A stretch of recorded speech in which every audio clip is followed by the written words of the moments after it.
The textbooks our students use, a great big thing, New Zealand Chef, very heavy. So a lot of them don't like to lug it back and forward to college every single day. So as a result, they finish their practical lessons, they throw it in the back of the locker, and there it stays, which is useless if they're going to do any revision at home. That's the beauty of e-learning. It's there and ready for them, because they've all got computers at home. We created an e-glossary because, as we've been saying earlier, some of the language and some of the words we use are very arcane and difficult to understand. And if we have the glossary at the same site as the information they're looking at, they can click back and forward, and it gets into the habit of it. Because a lot of them will come across words, allumets there or something like that, and either be very intimidated by it and, oh, get frightened about it, or they just completely ignore it. Whereas if the glossary's there, click, check, and it's also being active. They can take any words they find when they're watching TV or reading books or whatever, they can take it along to the tutor and get them added. So it promotes a bit of ownership of the course as well. Now, currently under development, we've got the menu costing thing. One of the hardest and biggest stumbling blocks they come across is to cost a menu. It's not that difficult, but if I take it in front of a well-hailed maths teacher and show them what we're doing, they get it wrong about 3 times before they go, oh, of course, that, because you're adding on a percentage rather than dividing. So to help with that, we've developed this, well, we're in the middle of developing this menu costing site.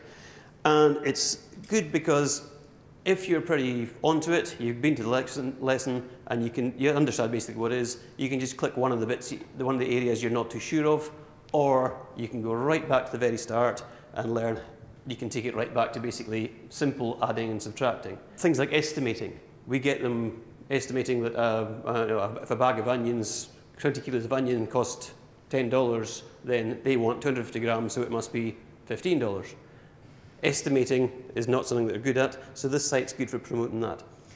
When it even goes back to basics, there's an electronic arrow will follow around and press the buttons on the calculator to show them in simplest possible form, for those that need it, exactly the procedure for doing that formula at the top there. So it's good that you can start and stop at whatever level you feel appropriate. Then you'll be able to go take the formula, that's basically what they have to do, and try it out, and the system marks it for you. So if you get it wrong, it's just simply click, start again, try it again, no embarrassment.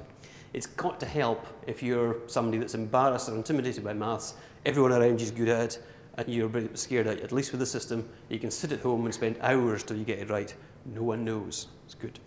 The City and Guilds exam that they sit at the end of their course consists of 2 100 multi-choice questions over 2 days, which is quite a lot to get through.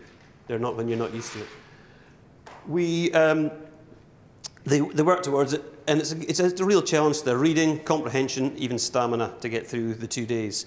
And for some, going into the classroom or doing group revision is just hopeless. It's just not what they like doing. So we created on e-learning, we did this 100-question site here, 400 questions in the bank. Every time you click the switch, it gives you 20 random questions out the bank, and it marks them for you. And also the tutor can go in log in a different way and see the scores the students are getting. So you can keep track of them. It's unlikely you can watch their progress as they get better. It's unlikely that they're learning the answers by rote. 400 questions is a lot.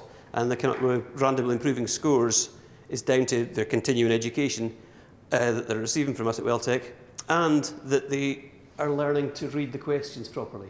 Read the whole question, eliminate the ones that can't be. You're left with 2 usually, and then you can work on that there. In short, they're teaching themselves critical reading, which I could never teach them to do, but you put it in front of this and they work it out for themselves very well. The system became available to the bulk of the students halfway through the course, and in 3 months, 110 students racked up just short of 1,000 hits on the website. The same students went on to receive a very high number of merit and distinction grades in their actual exams. That's 80 and 90% respectively. So the system has proved its worth very well. To finish with, I said earlier we'll come back to multiplying and dividing recipes. This is what can happen if there's a literacy issue in a busy kitchen. Steve Morris, who's a famous Wellington chef, he's just taken over at the Westpac Stadium for the World Cup, and he works as a part-time tutor with us, was doing a busy lunch in the bistro where we feed the public and they pay for it. And he's obviously a working chef. He wanted a recipe made. He pointed a recipe and told one of our budding Gordon Ramsays to go and make a half recipe of that. Yes, chef. Off he went. So this was the recipe. When he came back a little while later, he presented Steve with something which would be described not quite what was expected.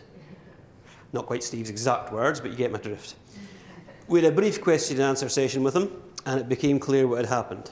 Steve had said, make a half recipe. The student counted the ingredients and used the first 4. As I say, it's a literacy issue. Thank you very much. Appreciation from Thank you. National Centre. Thank you very much.